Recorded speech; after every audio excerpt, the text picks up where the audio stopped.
అభ్యర్థుల ప్రకటనకు ముందు ఉమ్మడి గుంటూరు జిల్లా టీడీపీలో పెద్ద కన్ఫ్యూజన్ కనిపించింది.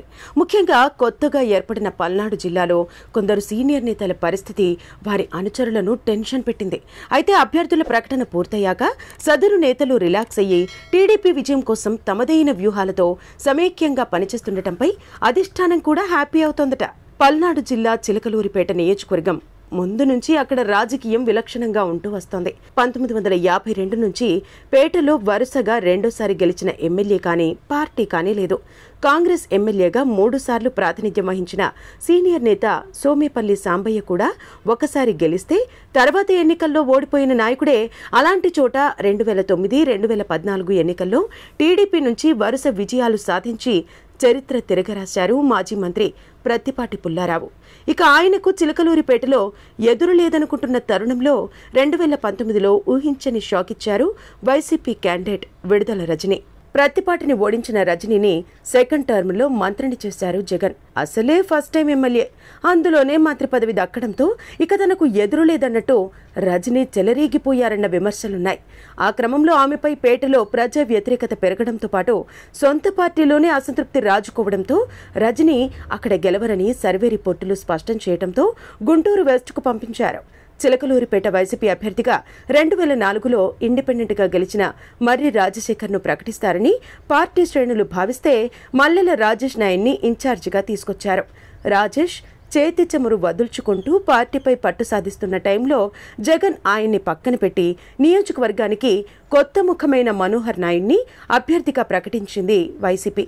వైసీపీలో ఆ గందరగోళాన్ని క్యాష్ చేసుకుంటున్నారంట మాజీ మంత్రి ప్రత్తిపాటి.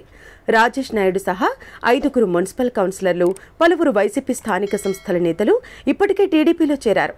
మరింత మంది క్యూలో ఉన్నారంట. మరోవైపు కమ్మ వర్గానికి చెందిన మాజీ ఎమ్మెల్యే మర్రి రాజశేఖర్కు ఈసారి కూడా టికెట్ దక్కకపోవడంతో వైసీపీలో ఉన్న ఆ వర్గీయులు కూడా ఈసారి అదే వర్గానికి చెందిన ప్రత్తిపాటికి పనిచేయాలని ఫిక్స్ అయ్యారట.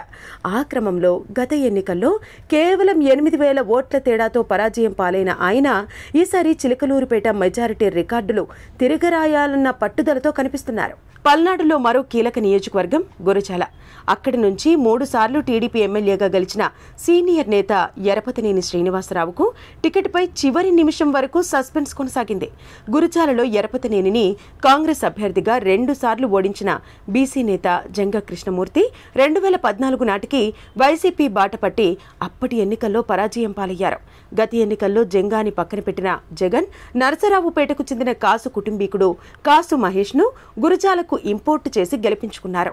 తనకు ఎమ్మెల్సీ పదవి కట్టబెట్టినప్పటికీ ఈసారి జంగా వైసీపీ నుంచి తాను పోటీ చేయాలని భావించినప్పటికీ టికెట్ దక్కలేదు.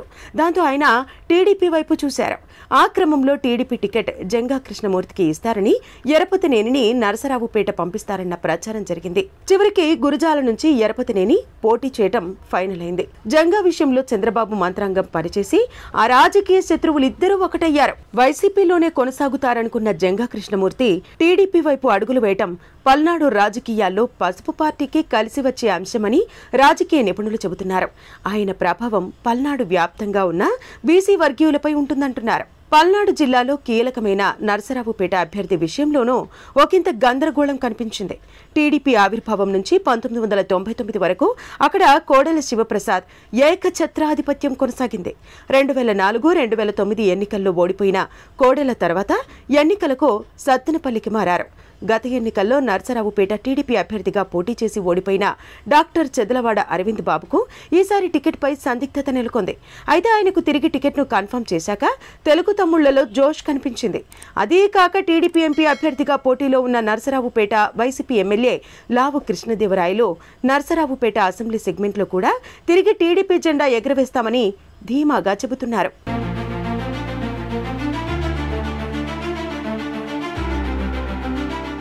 Like, share and subscribe to Rajaniti channel.